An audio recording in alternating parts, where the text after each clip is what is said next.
안녕하세요. 사연 읽어주는 남녀 옛이야기입니다. 오늘도 와주셔서 감사합니다. 구독과 좋아요는 채널 운영에 큰 힘이 됩니다. 꼭 부탁드리며 오늘의 사연 시작하겠습니다. 안녕하세요.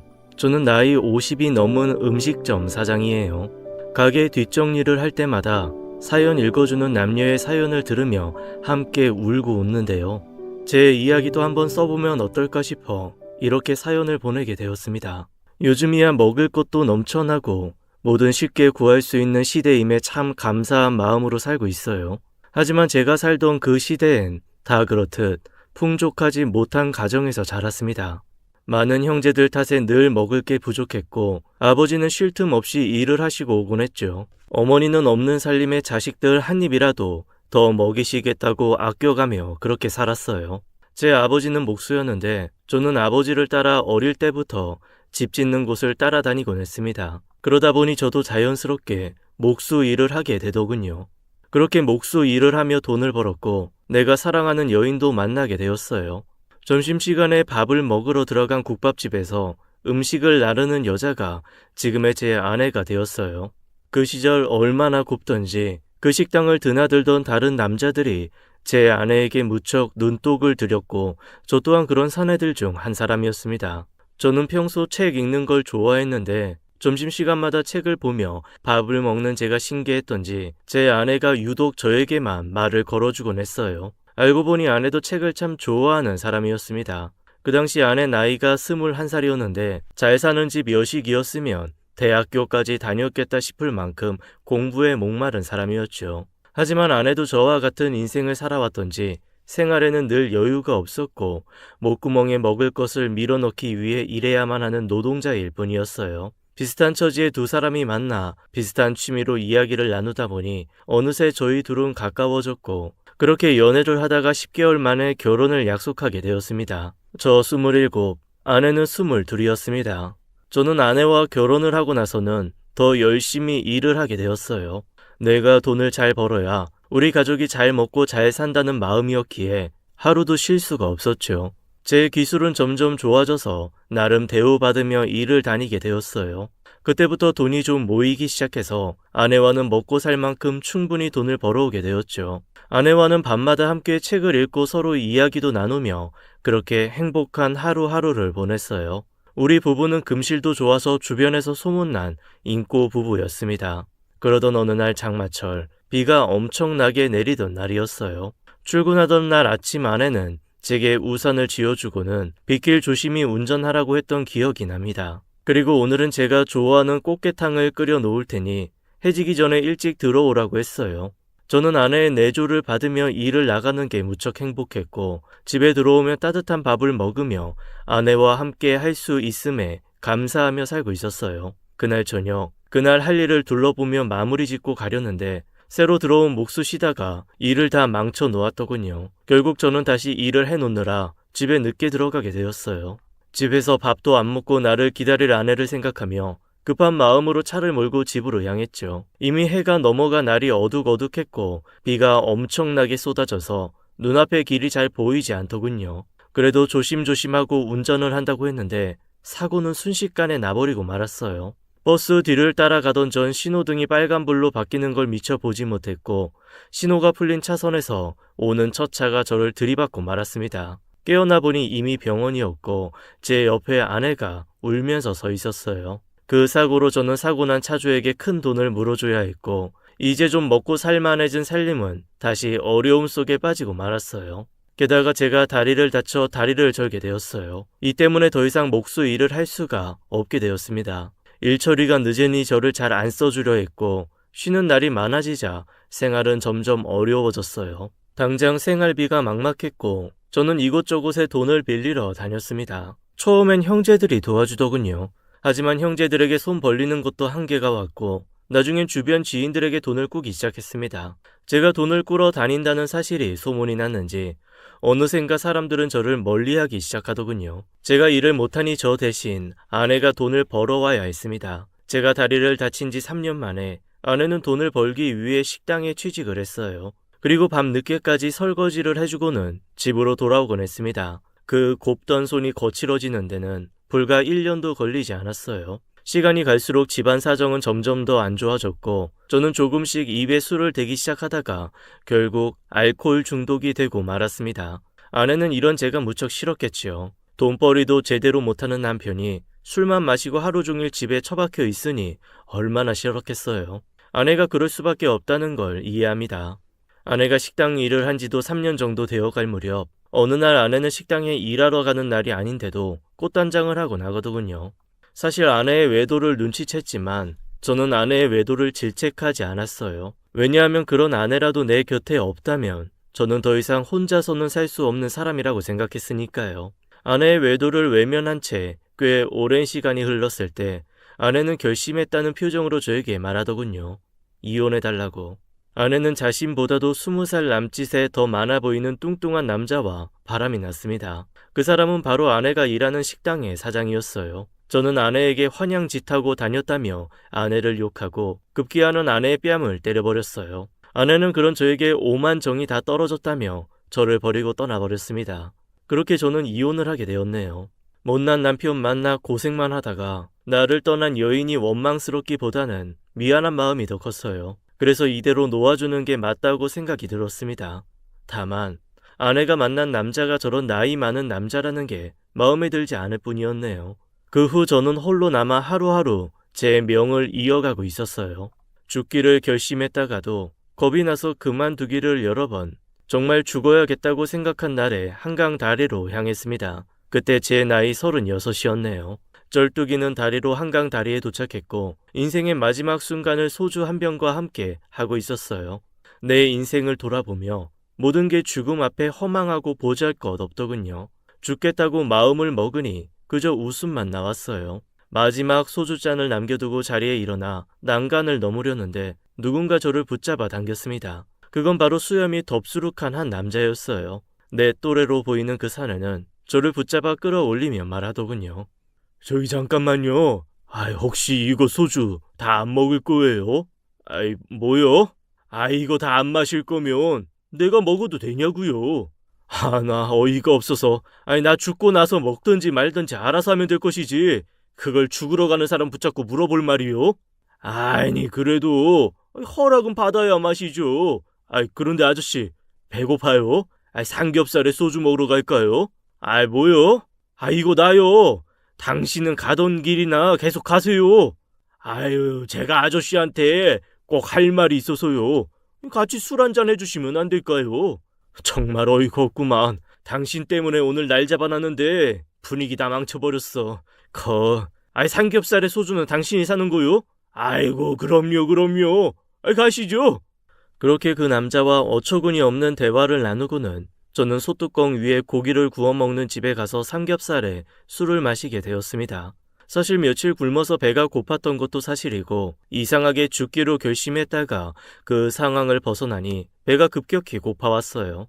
저는 고기를 몇 번 씹지도 않고 허겁지겁 먹으며 술도 물처럼 벌컥벌컥 들이켰어요. 한참을 정신없이 먹다 보니 그 사람이 저를 빤히 쳐다보는 게 느껴져 고개를 들어 그를 쳐다보았죠. 뭘 그렇게 쳐다봐요? 그냥 이렇게 잘 드시는 분이 왜 죽으려 했나 해서. 뭐요? 죽는 건 죽는 거고 배고픈 건 배고픈 거니까. 그나저나 나한테 물어볼 말이 뭐요?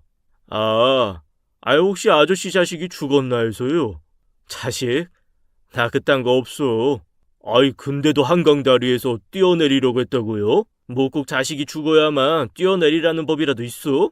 그럼 왜 그랬어요? 그 남자의 말에 이상하게도 대답이 술술 나오더군요. 아마도 취기 때문이었던 것 같아요. 다 잃었으니까. 돈도 안 해도 다리도 다 잃었으니까. 그 남자는 말없이 저를 쳐다보다가 술을 따라 마시더군요. 그러는 댁은 왜 그 시간에 거기에 있었어요? 혹시 댁도 나처럼 뛰어내리려 그랬나? 어떻게 하셨어요?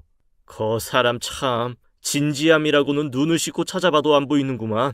그 사람과 이런저런 이야기를 나누다가 둘 다 술이 많이 취해 근처 여관에서 하룻밤을 자게 되었어요. 그리고 다음날 그 사람이 따라오라기에 어딜 가나 궁금해서 따라가 보게 되었습니다. 어차피 하루하루 재미도 없고 할 것도 없었던 저는 어딜 가든 뭘 하든 아무 상관도 없었으니까요. 그렇게 따라간 그곳은 인력사무소였어요. 알고 보니 그 친구는 인력사무소에서 일용직으로 일을 해서 먹고 사는 사람이었고 나중에 처지를 듣고 보니 나랑 크게 다르지 않은 사람이었죠. 저는 이런 다리로 누가 날 써주겠냐며 그곳을 나오려 했는데 그 사람은 가만히 앉아서 기다려보자며 나를 잡아 끌어 앉혔어요. 그리고 잠시 후 저는 정말로 한 공사장에 인력으로 일을 하러 나가게 되었습니다. 그날부터 그 친구와 함께 어울려 다니며 같이 일을 다니게 되었어요. 나와 나이도 같고 처지도 비슷한 사람이었죠. 일이 끝나고 술 한잔 마시는 게 인생의 낙이 되었어요.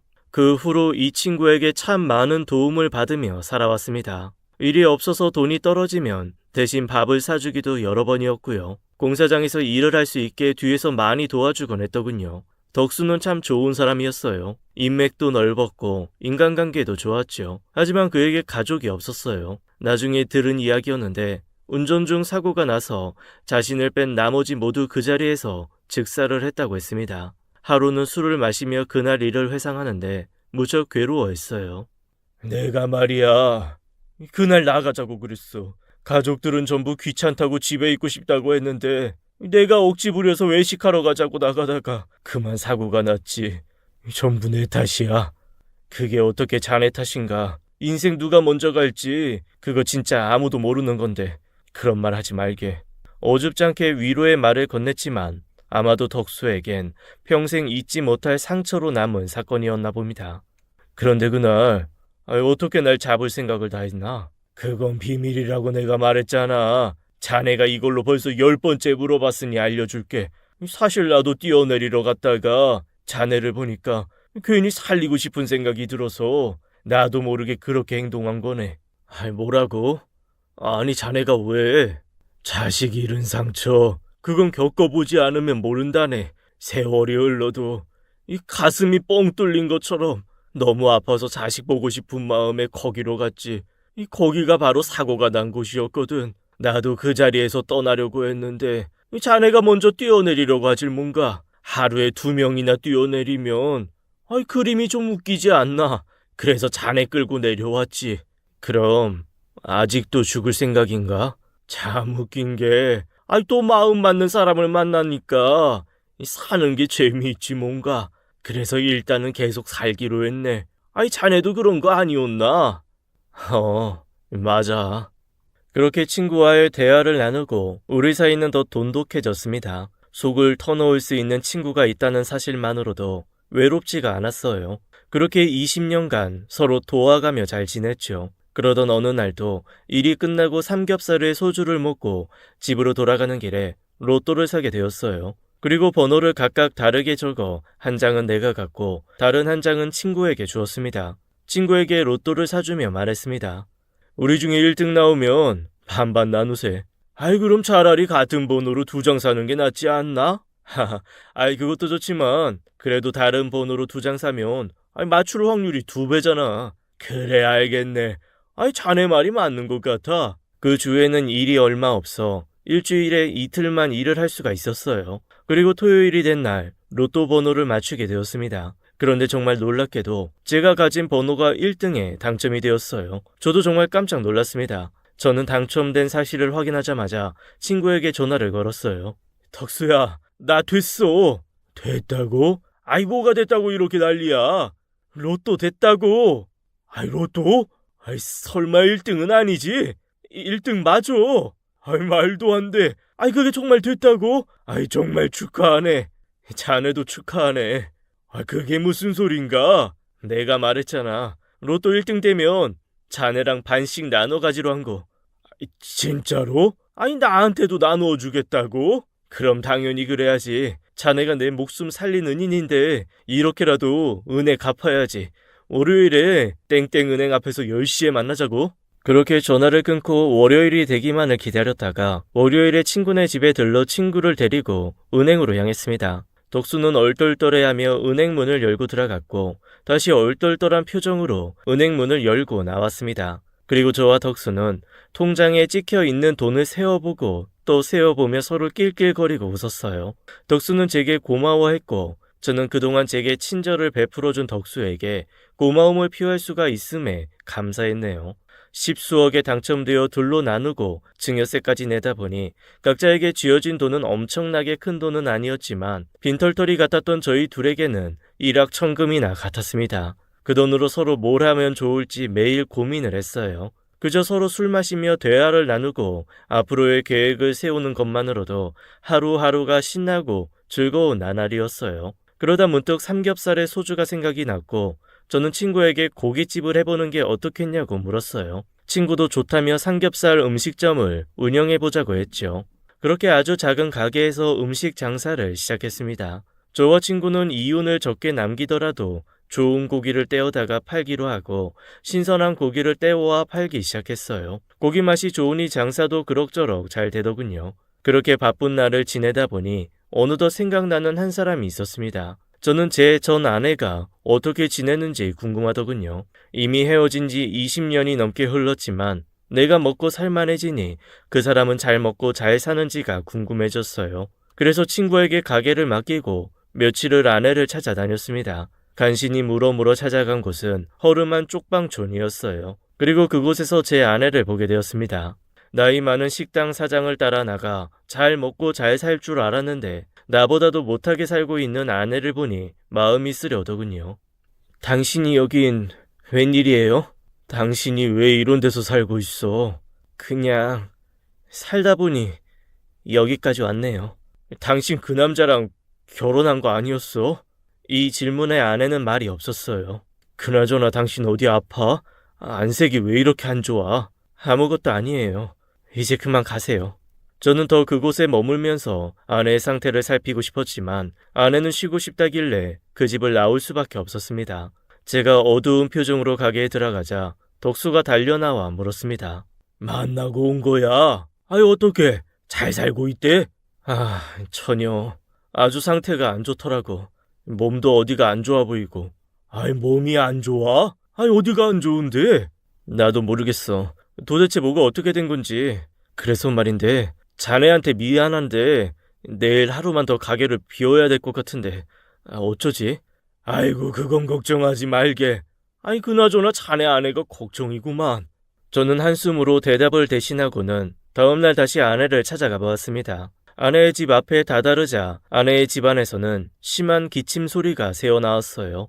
인기척을 하며 아내 집 문을 두드리는데 문이 저절로 열려서 안을 들여다보게 되었죠. 아내는 정신을 못 차리고 방 안에 널브러져 있었습니다. 내가 집 안으로 들어와도 아무런 반응이 없어 놀란 가슴에 달려들어가 아내를 확인해보니 몸이 불덩이 같고 안색은 어제보다 더 안 좋아 있었어요. 여보, 왜 이래? 정신 차려 영수가! 저는 바로 119에 신고를 했고 아내와 함께 구급차에 탄 채 병원으로 향했습니다. 병원에 도착해 이런저런 응급처치를 받고 나서 바로 입원 수속을 발부라는 의사의 말에 아내의 보호자가 되어 입원 수속을 하게 되었죠. 아내는 바이러스에 의한 폐렴으로 사경을 헤매고 있었던 거였고 그동안 면역력이 많이 떨어져서 그런지 몸이 더 크게 반응한 것 같다고 했습니다. 코와 입에 투명한 마스크를 씌워 약물 치료를 하더군요. 저는 아내가 정신을 차릴 때까지 옆을 지켜주었습니다. 다행히 아내는 죽지 않고 살아났고 저를 보자마자 눈물을 터뜨리며 흐느껴 울더군요. 미안해요, 여보. 저는 조심스레 아내를 토닥이며 진정을 시켰습니다. 아내는 큰 소리로 울고 나서 속이 좀 후련해졌는지 후두염으로 다 쉰 목소리로 그동안의 일을 제게 말했어요. 이야기를 모두 듣고 난 후에 저는 화도 좀 나고 불쌍한 마음도 들고 아주 복잡한 감정들이 들었습니다. 아내는 한동안 내게 말을 하고는 많이 피곤했는지 다시 잠이 들었어요. 아내가 저를 떠나 그 나이 많은 식당 사장을 따라 나서고 나서 계속 불륜 상대로 지내왔다고 했어요. 식당 사장은 자신이 이혼남이라고 소개하며 아내에게 접근했고 자신과 결혼하자며 아내가 집을 나오게 했던 거였죠. 저의 추한 모습을 더 이상 보고 싶지 않아 저를 떠나 그 사람에게 갔지만 알고 보니 그 남자는 딸이 둘이나 되는 유부남이었다고 했어요. 그리고 결혼을 하자고 거짓말을 하고는 결혼을 미루며 10년이라는 세월이 흘렀다고 합니다. 아내도 나이가 들어 늙어가니 그 유부남도 아내가 실증이 났는지 대놓고 아내를 떨쳐내기 시작했다네요. 그 후로 아내는 식당 일을 전전하며 근근히 살았다고 합니다. 살면서 중간에 사기도 당해서 모은 돈마저 다 털려서 쪽방촌까지 들어가게 되었다더군요. 저는 아내와 헤어진 후 저만 인생이 구질구질해진 줄 알았는데 제 아내도 평탄하지 않게 살아온 인생 이야기를 들으니 더 마음이 안 좋더군요. 차라리 잘 먹고 잘 살았으면 더 마음이 편하겠다라는 생각마저 들었어요. 저는 아내를 병실에 놔두고 휴게실에 앉아 덕수에게 전화를 걸었습니다. 덕수야, 혹시 말이야, 내가 다시 아내랑 살겠다고 하면 너는 뭐라고 말할래? 인생 짧다. 우리 벌써 50줄이야. 우리가 살면 얼마나 더 살겠어. 하고 싶은 대로 하면서 살아. 그게 인생이다. 안 그래도 우리 가게에 아줌마 한 명 필요했는데 잘 됐네. 얼른 병 고쳐서 데리고 와. 대신 면접은 내가 볼 거야. 네가 면접 보면 그건 낙하산 인사라서 안 돼. 자네 유머는 여전히 재미없구만. 아무튼 고맙네. 그 후로 저는 아내를 설득해서 제가 사는 집으로 데리고 왔습니다. 아내는 염치 때문에 저를 따라 나서기를 거부했지만 제가 억지로 끌고 왔네요. 아내는 제가 생각보다 번듯하게 사는 걸 보고 무척 놀라하더군요. 저는 아내에게 예전에 폐인 같던 제 모습은 잊어달라며 머쓱했네요. 그리고 다음날 아내와 함께 가게로 찾아갔어요. 덕수와 제 아내는 어색한 인사를 나누고 아내에게 식당을 소개해 주었어요. 그리고 그날부터 함께 고깃집을 운영하기 시작했어요. 월급도 꼬박꼬박 챙겨주었죠. 1년 정도 지나 아내가 자리를 잡아갈 무렵 아내에게 말했습니다. 당신, 언제든지 당신이 떠나고 싶으면 떠나도 돼. 억지로 잡아둘 생각 없어. 당신은 당신 살고 싶은 대로 해. 여보, 당신한테는 정말 미안한데 나 그냥 당신 옆에서 계속 살고 싶어요. 나 그 시절로 다시 돌아간다면 절대로 당신 떠나지 않았을 거예요. 염치 없지만 이제라도 나 받아주면 안 돼요? 난 그날 이후 당신 떠나고 나서 사람을 믿는 게 무서워졌어. 당신만 괜찮으면 언제까지고 여기 머물러도 돼. 그리고 당신이 싫어지면 언제든지 떠나도 되고. 그런데 내가 믿는 사람은 이제 그 친구 덕수뿐이야. 며칠 후 아내가 식당을 쉬는 날 집에 들어가 보니 밥상이 차려져 있었습니다. 그리고 밥상에는 제가 좋아하는 코다리찜에 묵국이 차려져 있었고 밥상 옆에 한 통의 편지가 있었어요.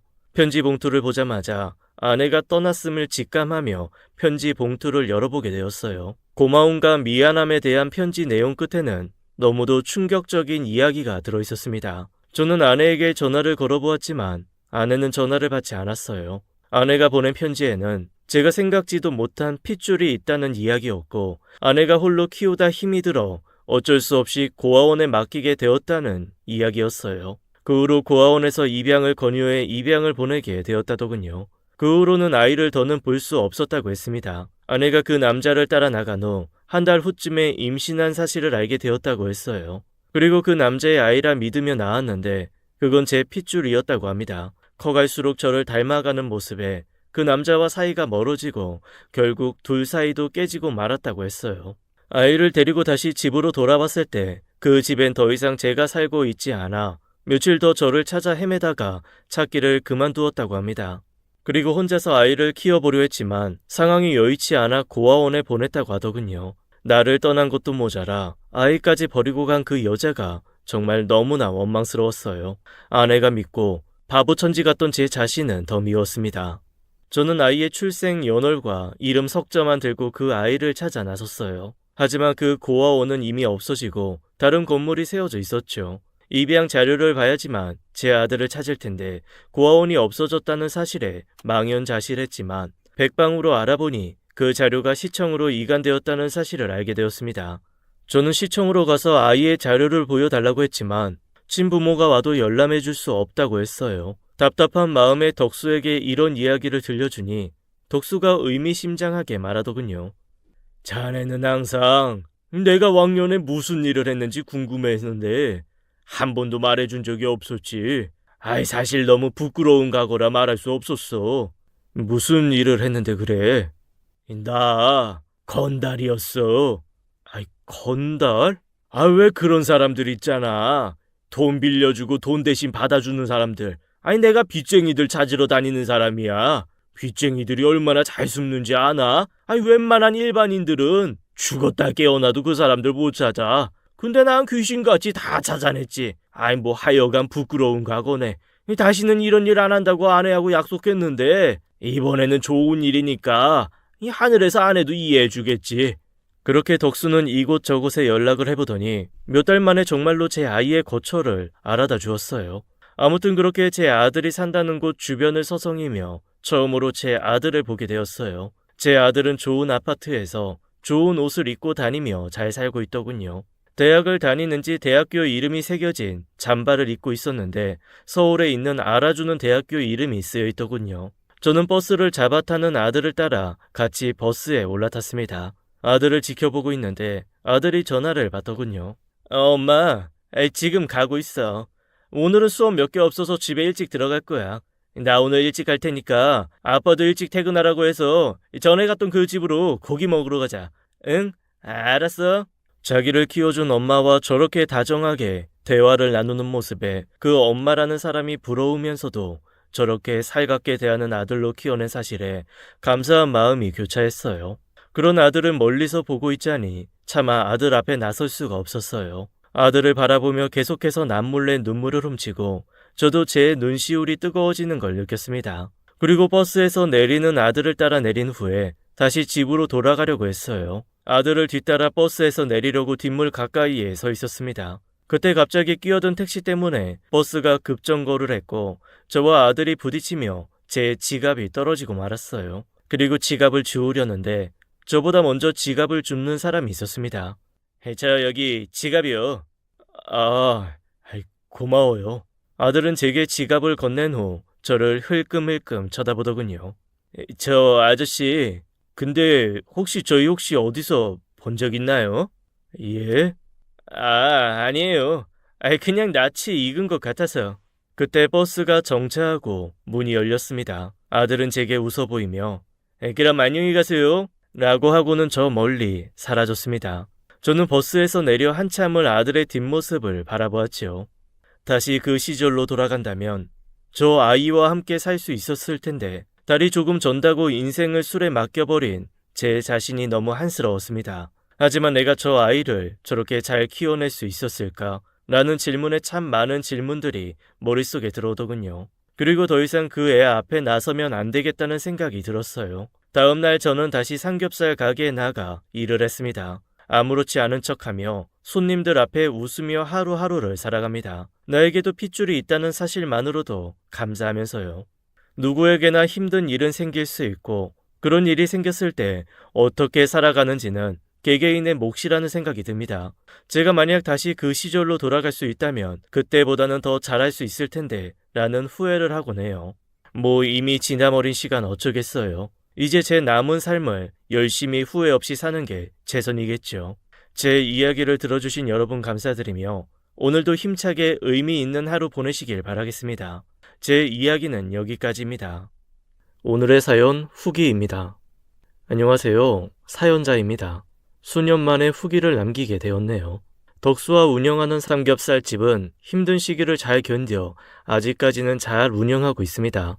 덕수 말대로 배달에 집중을 하다 보니 힘든 시기를 잘 견디었네요. 얼마 전에는 덕수가 종합검진을 받았습니다. 그 결과를 보고 깜짝 놀랐죠. 다름 아닌 덕수가 공복 혈당이 무려 300이 넘는 기염을 토해낸 것이었죠. 네, 맞습니다. 당뇨에 걸린 거예요. 매일 새벽 가게 문을 닫으며 저와 술을 부어라 마시라 했으니 당연한 결과인 듯합니다. 현재는 먹는 양도 줄이고 운동을 하며 혈당을 잡고 있습니다. 제가 옆에서 마누라라도 되는 것처럼 잔소리 중이죠. 아직까지 전 아내의 연락은 없습니다. 백방으로 수소문하며 찾고 있지만 어디로 숨은 것인지 찾을 방도가 없네요. 덕수도 못 찾는 거 보면 스스로 나타나지 않는 한 다시 만나는 것은 어려워 보입니다. 어디서든 건강하게만 지내길 바랄 뿐입니다. 여러분이 가장 궁금해하실 만한 아들 이야기입니다. 매일 아들을 그리워하며 술을 한잔 하다 보니 제 이런 마음을 가장 잘 알아줄 사람은 덕수뿐이 없더라고요. 결국 덕수의 조언대로 아들의 양부모님을 찾아가 보았습니다. 많은 용기를 내었지요. 저의 등장에 처음에는 많이들 놀라셨지만 이내 잘 찾아왔다고 반겨주시더라고요. 그러기 쉽지 않았을 텐데 참 좋은 양반들이네요. 아들의 양부모님과 많은 대화 끝에 결국 약속을 잡아 아들을 만났습니다. 아들은 크게 놀라지 않더라고요. 언젠가 한번 이런 일이 생길 거라고 예상은 했다고 합니다. 다만 엄마가 찾아올 줄 알았는데 아빠가 찾아와 그 부분이 조금 놀랐더랍니다. 아들과는 어색하지만 행복한 저녁 자리를 함께 했죠. 담담했던 아들과는 달리 저는 그만 눈물을 보이고 말았네요. 그토록 만나기 전에 마음을 다잡았지만 저도 모르게 나오는 눈물을 참을 수가 없었나 봅니다. 아들과 많은 이야기를 했습니다. 참 바르게 자라주었더라고요. 다시금 양 부모님들에게 감사할 뿐이었습니다. 이제는 가끔씩 아들과의 시간을 갖고 있습니다. 처음에 어색함은 사라지고 이제는 자기 여자친구 이야기를 해줄 정도로 가까워졌네요. 요즘은 참 행복한 하루를 보내고 있다 생각됩니다. 여러분들께서도 시련이 찾아와도 포기하지 마시고 가장 소중한 가족을 꼭 지키시는 사람이 되시길 바랍니다. 감사합니다.